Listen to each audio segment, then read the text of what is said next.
In the year 1878, I took my degree of Doctor of Medicine of the University of London and proceeded to Netley to go through the course prescribed for surgeons in the army. Having completed my studies there, I was duly attached to the 5th Northumberland Fusiliers as assistant surgeon. The regiment was stationed in India at the time, and before I could join the Second Afghan War had broken out. On landing at Bombay, I learned that my course had advanced through the passes and was already deep in the enemy's country.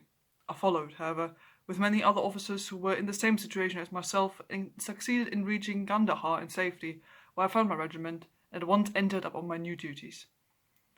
The campaign brought honours and promotion to many, but for me it had nothing but misfortune and disaster. I was removed from my brigade and attached to the Berkshires, with whom I served at the fatal battle of Maiwand. There I was struck on the shoulder by a Giselle bullet, which shattered the bone and grazed the subclavian artery. I should have fallen into the hands of the murderous Ghazis had it not been for the devotion and courage shown by Murray, my orderly, who threw me across a pack horse and succeeded in bringing me safely to the British lines. Worn with pain and weak from the prolonged hardships which I had undergone, I was removed, with a great train of wounded sufferers, to the base of hospital at Peshawar. Here I rallied and had already improved so far as to be able to walk about the wards, and even to bask a little upon the veranda, when I was struck down by enteric fever, a curse of our Indian possessions. For months my life was despaired of, and when at last I came to myself and became convalescent, I was so weak and emaciated that the medical board determined that not a day should be lost in sending me back to England. I was dispatched, accordingly, the troop Orontes, and landed a month later on Portsmouth jetty, with my health irretrievably ruined, but with permission from a paternal government to spend the next 9 months in attempting to improve it. I had neither kith nor kin in England, and was therefore as free as air, or as free as an income of 11 shillings and 6 pence a day will permit a man to be. Under such circumstances, I naturally gravitated to London, that great cesspool into which all the loungers and idlers of the empire are irresistibly drained. There I stayed for some time at a private hotel in the Strand, leading a comfortless, meaningless existence, and spending such money as I had considerably more freely than I thought. So alarming did the state of my finances become that I soon realized that I must either leave the metropolis and rusticate somewhere in the country, or that I must make a complete alteration in my style of living. Choosing the latter alternative, I began by making up my mind to leave the hotel and to take up my quarters in some less pretentious and less expensive domicile. On the very day that I had come to this conclusion, I was standing at the Criterion bar, when someone tapped me on the shoulder, and turning around I recognized young Stamford, who had been a dresser under me at Barnes. The sight of a friendly face in the great wilderness of London is a pleasant thing indeed to a lonely man. In old days Stamford had never been a particular crony of mine, but now I hailed him with enthusiasm, and he, in his turn, appeared to be delighted to see me. In the exuberance of my joy, I asked him to lunch with me at the Holborn, and we started off together in a hansom. "Whatever have you been doing with yourself, Watson?" he asked me in undisguised wonder as we rattled through the crowded London streets. "You're as thin as a lath and as brown as a nut." I gave him a short sketch of my adventures, and had hardly concluded by the time that we reached our destination.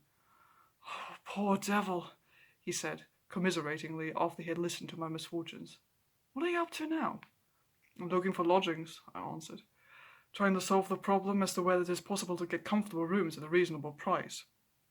"That's a strange thing," remarked my companion. "You're the second man today that has used that expression to me." "And who was the first?" I asked. "A fellow who's working at the chemical laboratory up at the hospital. He was bemoaning himself this morning because he could not get someone to go halves with him in some nice rooms which he had found, and which were too much for his purse." "By Jove!" I cried. "If he really wants someone to share the rooms and the expense, I'm the very man for him. I should prefer having a partner to being alone." Young Stamford looked rather strangely at me over his wine-glass. "You don't know Sherlock Holmes yet," he said. "Perhaps you would not care for him as a constant companion." "Why, what is there against him?" "Oh, I didn't say there was anything against him. He is a little queer in his ideas, an enthusiast in some branches of science. As far as I know, he's a decent fellow enough." "A medical student, I suppose?" I said. "No, I have no idea what he intends to go in for. I believe he is well in anatomy, and he is a first-class chemist, but as far as I know, he's never taken out any systematic medical classes. His studies are very desultory and eccentric, but he has amassed a lot of out-of-the-way knowledge which would astonish his professors. Did you never ask him what he was going in for? I asked. No, he's not a man it is easy to draw out, though he can be communicative enough when the fancy seizes him. I should like to meet him, I said. If I'm to lodge with anyone, I should prefer men of studious and quiet habits. I'm not strong enough yet to stand much noise or excitement. I had enough of both in Afghanistan to last me for the remainder of my natural existence. How could I meet this friend of yours? He is sure to be in the laboratory, returned my companion. He either avoids the place for weeks, or else he works there from morning to night. If you like, we shall drive round together after luncheon. Oh, certainly, I answered, and the conversation drifted away into other channels. As we made our way to the hospital after leaving the Holborn, Stamford gave me a few more particulars about the gentleman whom I proposed to take as a fellow lodger. You mustn't blame me if you don't get on with him, he said. I know nothing more than I've learned from meeting him occasionally in the laboratory. He proposed this arrangement, so you must not hold me responsible. If we don't get on, it will be easy to part company, I answered. It seems to me, Stamford, I added, looking hard at my companion, did you have some reason for washing your hands of the matter? Is this fellow's temper so formidable, or what is it? Don't be mealy-mouthed about it. It is not so easy to express the inexpressible, he answered with a laugh. Holmes is a little too scientific for my taste. It approaches to cold-bloodedness. I could imagine his giving a friend a little pinch of the latest vegetable alkaloid, not out of malevolence, you understand, but simply out of a spirit of inquiry in order to have an accurate idea of the effects. To do him justice, I think that he would take it himself with the same readiness. He appears to have a passion for definite and exact knowledge. Very right, too. Yes, but it may be pushed to excess. When it comes to beating the subjects in the dissecting rooms with a stick, it is certainly taking a rather bizarre shape. Beating the subjects? Yes, to verify how far bruises may be produced after death.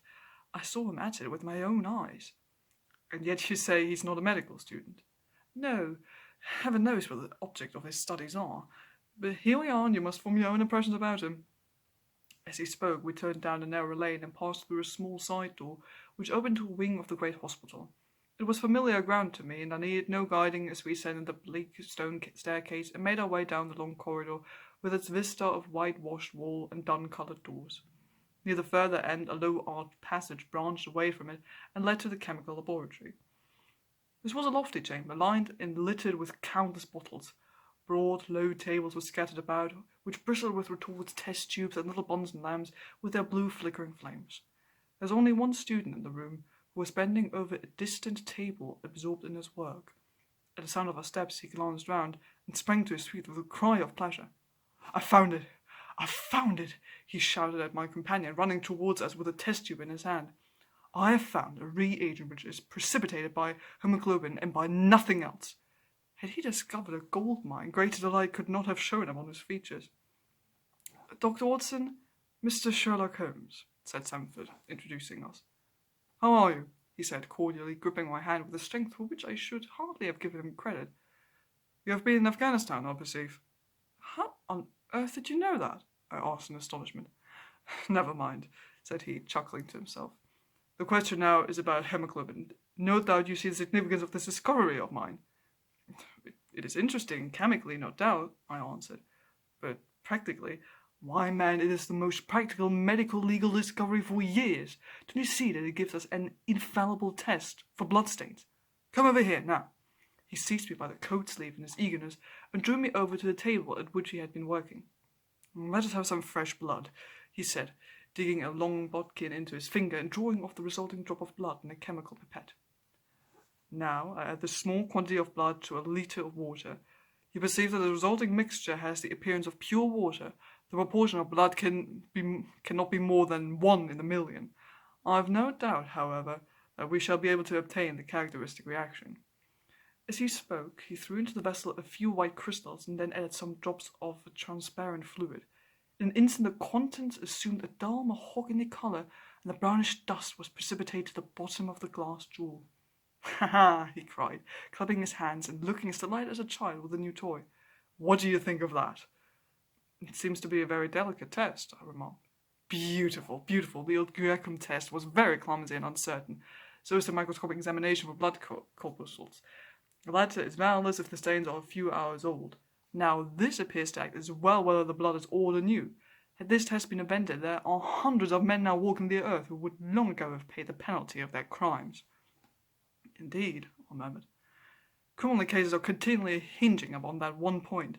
A man is suspected of a crime months, perhaps, after it has been committed. His linen or clothes are examined, and brownish stains discovered upon them.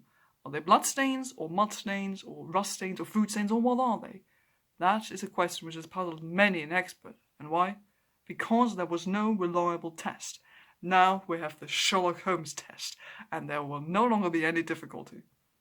His eyes fairly glittered as he spoke, and he put his hand over his heart and bowed as if to some applauding crowd conjured up by his imagination. You are to be congratulated, I remarked, considerably surprised at his enthusiasm. There was the case of von Bischoff at Frankfurt last year. He would certainly have been hung if this test had been in existence. Then there was Mason of Bradford, Notorious Muller, Lefebvre of Montpellier, and Samson of New Orleans. I could name a score of cases in which it would have been decisive. It seemed to be a walking calendar of crime, said Stamford with a laugh. You might start a paper on those lines. Call it the police news of the past. Very interesting reading it might be made too, remarked Sherlock Holmes, sticking a small piece of plaster over the prick on his finger. I have to be careful, he continued, turning to me with a smile. I dabble with poisons a good deal. He held his hand as he spoke, and I noticed that it was all mottled over with similar pieces of plaster and discoloured with strong acids. We came here on business, said Stamford, sitting down on a high three-legged stool and pushing another one in my direction with his foot. My friend here wants to take diggings, and as you were complaining that you could get no one to go halves with you, I thought that I had better bring you two together. Sherlock Holmes seemed delighted at the idea of sharing his rooms with me. I have my eye on a seat in Baker Street, he said, which would suit us down to the ground. You don't mind the smell of strong tobacco, I hope? I always smoke ships myself, I answered. That's good enough. I generally have chemicals about and occasionally do experiments. Would that annoy you? By no means. Let me see. What are my other shortcomings? I get in the dumps at times and don't open my mouth for days on end. You must not think I'm sulky when I do that. Just let me alone and I'll soon be right. What have you to confess now? It's just as well for two fellows to know the worst of one another before they begin to live together. I laughed at this cross-examination.